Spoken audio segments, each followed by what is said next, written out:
The following podcast is intended only for listeners who are intent on growing the business. Welcome to Innovate Marketing, where we are bringing you interviews with the brands, the influencers, and the nonprofits that are making waves and growing business. We are brought to you by mypodcastmedia. mypodcastmedia produces high-quality podcasts that authentically connect you to your ideal audience. And now, I'd like to introduce you to your host for Innovate Marketing, Sherry Peak. Welcome to Innovate Marketing. Today, our guest is Odia Shembo, and she's the founder of Odia Shembo Marketing, where she covers all things organic marketing. Welcome, Odia. How are you doing today? I'm doing great, Sherry, and I hope that you are doing well as well. And thank you for having me. I'm really excited to be here. Oh, you're welcome. I'm glad you're here that you're doing well. And we're also excited to have you here as well to share your expertise and your knowledge around marketing. So let's jump right into our conversation today. So, Odia, can you tell me a little bit about who you are and your background in marketing and SEO? Absolutely. So, a little bit about myself. I am an African girl, a Congolese girl who loves country music. So you can tell there's definitely some oxymorons here, and that parallels really, really well into my career.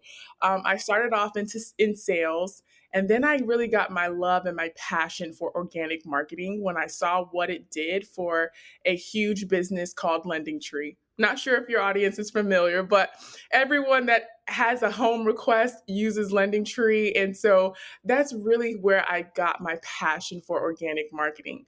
Fast forward a couple of years, and I found myself at Credit Karma, an amazing platform for organic marketing in the SEO field. So those are the two places that really developed and honed my skills for organic marketing. And now I am the founder of my own boutique marketing firm where I partner with small and large businesses, and I teach them all of the strategies that I've learned throughout the years. I teach them how to be profitable with search. Wow, that's amazing. Can we just go just a little bit into the term organic marketing and have you just share a little bit more about what your ideal of organic marketing is? Yes. So, and I'm really glad that you asked that question, Sherry, because oftentimes when I sit with small business owners, organic marketing, the true definition of it varies from person to person. So, organic marketing is traditionally anything that's unpaid. It's earned media. And earned media, the beauty of earned media is the fact that it can live on for years and years and years with very minimal work after you've done the upfront work. And that's why I am a huge fan of organic marketing because A, it's unpaid. So the vote really goes to who has the best content. You can't put any money towards becoming first in Google, right? I mean, you can when you hire someone like me, but the content has to speak for itself. So the audience votes on what's best. And that's why I loved earned media, unpaid media, because the results speak for itself. And when you can get that traction from your audience or the audience that you want to capture, that's usually the best results. Okay. So can you talk a little bit about your work with Credit Karma and how you help them increase SEO for the home loans vertical 2,984% year over year? Yeah, That's amazing. Yeah, definitely. It's one of my favorite accomplishments. And obviously at the time I was under an amazing leadership. My manager at the time she's truly phenomenal. Her name is Kathy Lee. She's worked at like just everywhere that SEO is a top producing channel. She's worked there. And so during my time at Credit Karma, what I did there was I just integrated every single part of the organic marketing. So I worked with engineers, I worked with the brand team, I worked with pretty much anyone that touched our site to help drive conversions through SEO. And so a little bit about the background on those numbers. There are product pages, and I'll just give you some golden nuggets here while we discuss. Product pages really drive the backbone of SEO, because if your product pages convert, then you are really looking at making some serious impact online, whether it be money or whether it be driving an audience. And that's exactly what I focused on. I was able to find the right phrases, the right terms, and also pair that with the back end, right? The technical SEO, the schema markup, the going through the code. We just dug in deep and found all of the things that would move the needle with SEO and with our audience, and focused on product pages. And we were able to convert to that 2,000 and plus conversion year over year.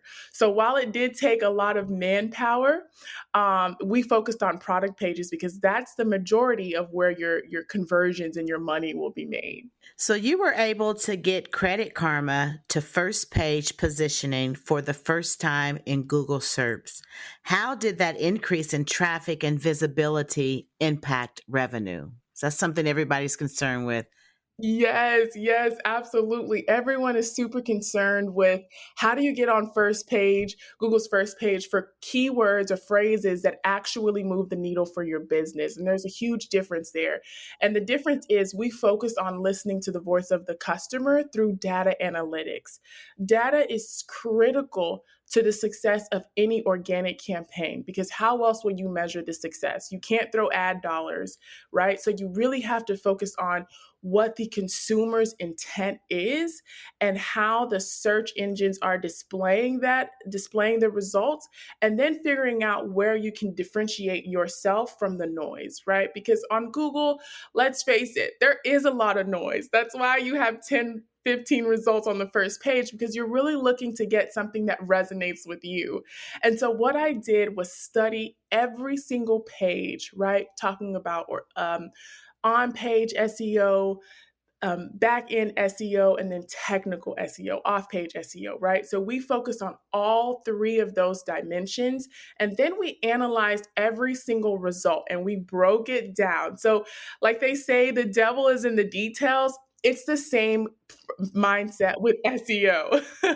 The angel, I should say, or the money is in the details. And so that's exactly what we did. We focused on the data to inform our decisions. And then based on what the data that we had in-house, because Credit Karma obviously has a lot of user data, we focused on creating the best product for really relevant keywords that were relevant to our target audience. Was that also the same process or format you use in deciding what tools to use to help reach those goals that were set for this company? Absolutely. SEOs use really good SEO, expert SEOs use about over 100 tools. So our tool set has to be quite large. Now, we don't necessarily rely on, our day-to-day bread and butter tools. We don't have over 100 of tools, that we use every single day, but we do use tools to accomplish a certain mission or a certain KPI.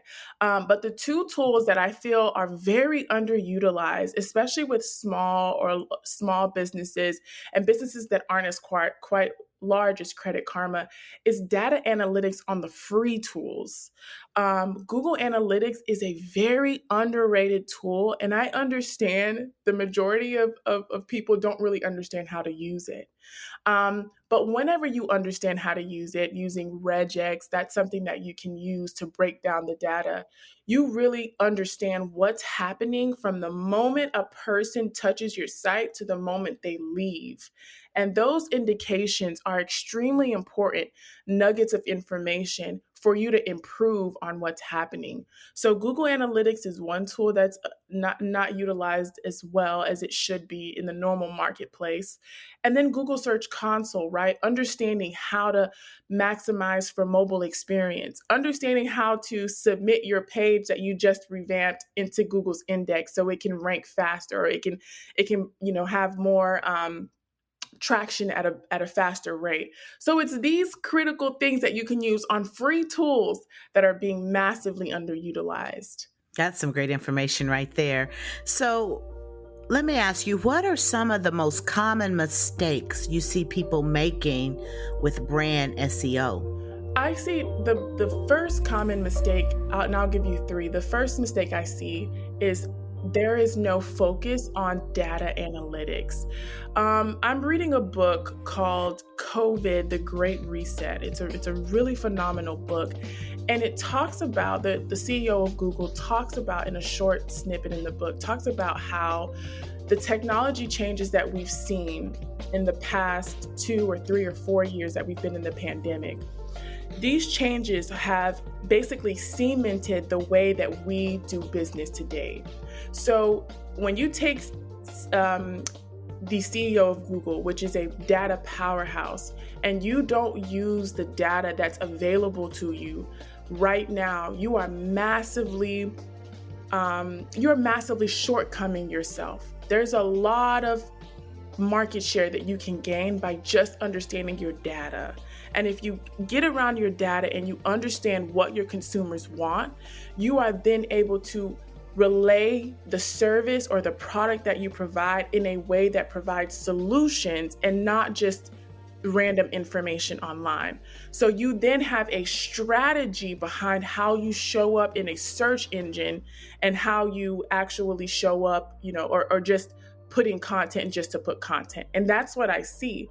And then, for instance, once you have that strategy, the second mistake is like here is not making sure that every platform that you're producing content in has a strategy that goes on or has a place on your website with a strategy. So the second mistake I would say is not having a complete strategy, right? A data-informed strategy. So take Innovate Marketing, for example. You guys create podcast episodes, really wonderful podcast episodes.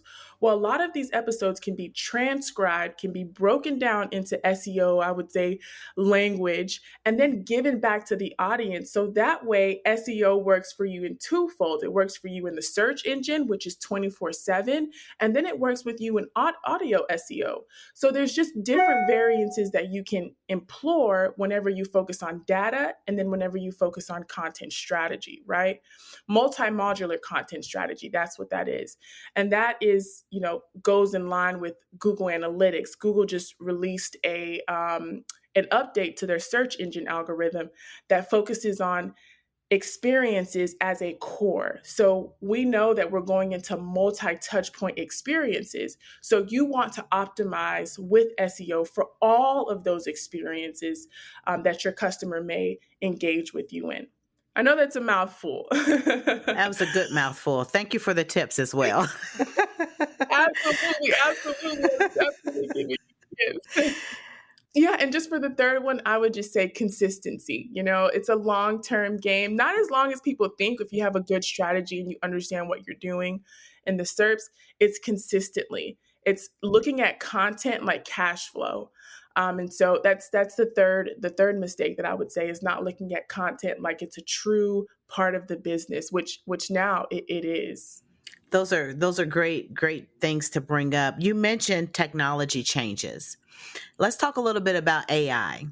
So since AI is getting better at reading audio, what do you see on the horizon for SEO when it comes to audio-based content like podcasts? And you just shared an example with Innovate Marketing, but can you go a little bit further with that? Absolutely. So audio, once again, it'll become a more mature SEO platform.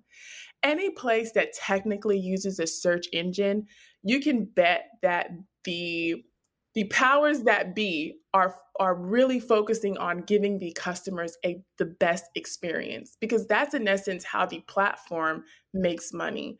So what you want to do is to position the best information that you can at the forefront of your audio. So that way, on the back end, whenever you are being transcribed or the information that you're presenting is being transcribed, the platform can automatically assimilate what you're talking about to the best people. And so that's essentially the backbone of how search engines work, is giving users more of what they like.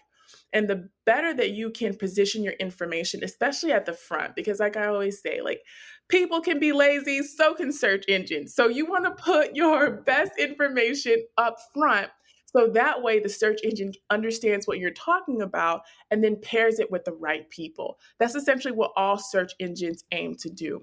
So, can you give our listeners some key advice for this year? We're just kind of getting started. We're still in January. There's a lot of time left in this year. What would be some key advice that you would give the listeners for this year? Yeah, so the key things I would say is, once again, and it bears repeating, is focus on content like it's a part of your business.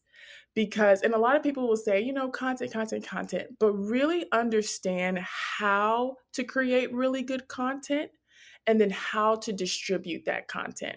That should be just as important as your meeting with your accountant, because the way consumers have changed, and it goes back to the COVID-19, the Great Reset. He talks about the author is he heads the Economic Forum, so he has a lot of information about global transitions, and what he talks about is primarily understanding that digital is not going away. So embrace it as much as you possibly can and strategize for it, just as you strategize for any other leg of your business, right? You hire a CEO, you hire a head of accounting, you'll hire a CTO. Your chief of content officer is just as important at every single touch point in your business. There will be a requirement for content. And if you can embrace that and embrace what your consumers are needing from you and create a strategy around that, that will be the best way to bring in 2023. And then you also touched about AI, and I want to talk about that too, because people are kind of going crazy over ChatGPT. But if you understand ChatGPT, you understand that it's a processing language that attempts to make our interactions with the search engine more conversational, right? So it's built on a different processing language. So the goal of, and I say all that to say, the goal of those AI and ChatGPT and search engines are fundamentally different. So you can use AI in your content, but don't ever think that AI will totally replace your content, because search engines rely on uniqueness. That is their bread and butter. AI is at this current time, and trust me, I use ChatGPT in my daily SEO outlook and how I do all of my work. AI is going to give you summaries, they're going to give you items that are very good for repeat work, but they will not provide you uniqueness. That's where the people come in, and that's where the data comes in. So that's my take on the AI conversation. Okay. So as we look at 2024 and beyond, would your advice be the same or looking a little further, forecasted? How do you see the SEO for content marketing in the future? Absolutely. I would say you have to focus on the data. You have got to you have to treat your business like it's a content driven first business. It's a data analytics first business. I have a client, he's an amazing client, and his partner works at a really large financial institution. They predict the way that we are going to shop and produce products based on the data that they have for the market. So before, Sherry, you and I know that we want let's just say a Bentley, for example. Not really, but let's just say that, for example. Before we want all of those things, these data powerhouses are actually going to predict that, hey, Sherry and Odia might actually be in the market for a Bentley in the next year. And then they'll start marketing to us about Bentleys. That's the power behind data. And that is why I jumped out of my corporate seat and I said, you know what? There's going to be a lot of businesses that are left behind if we don't focus on understanding data and understanding how it informs the way people buy and the way people shop. So that's what caused me, a part of what caused me to launch my business. So data first, content first. That is the most important leg of your business. Wow, that's powerful. So, as you said, being an ex SEO corporate gal, turned mommy of three and CEO, what can we expect to see from Miss Odia in the future as it relates to content marketing, AI, SEOs, any of those things? Absolutely. So, what you can expect from me, it's already in the works. I run a community called Profitable with Search. Right now, that community, you can join that community. You can go to Facebook and you'll see that group if you type in Profitable with Search, and you will see that I will be creating content. It just launched, so just bear with me. We're very, very new, but we will be running SEO workshops. So you want to get in because that is where I give you practical advice on how to use tools, how to use SEMrush, how to use Google Analytics, how to use Google Search Console to get what your business needs and to provide the information that your customers really want to hear from you. So that is what you can expect from me. Other than that, it's really just servicing my customers with excellence. That's what I look forward to doing.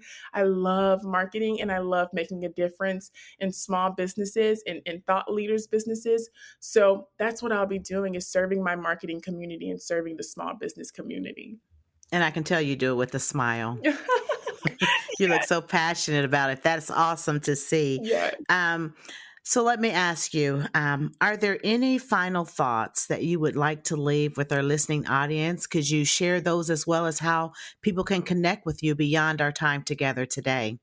Final thought is make sure that you introduce data into your daily bread and butter, your daily action items. That's my final thought. That's going to be your movement into the next 2023 and beyond. That's where you want to start.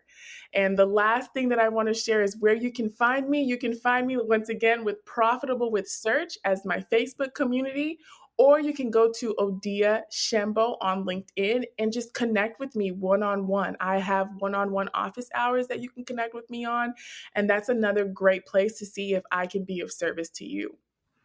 Well, Odia, thank you so much for joining us today. I've enjoyed our conversation and I've learned a lot from you in this very short time. You definitely have much to share on this topic, and I encourage others who are listening to connect with you in a way that you've mentioned here today. So again, thank you for joining us today, Odia.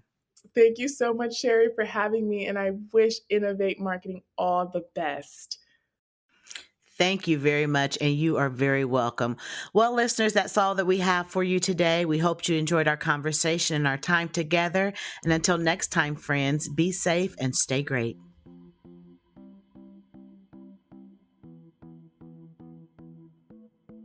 That brings us to the close of this edition of Innovate Marketing. We're glad you tuned in.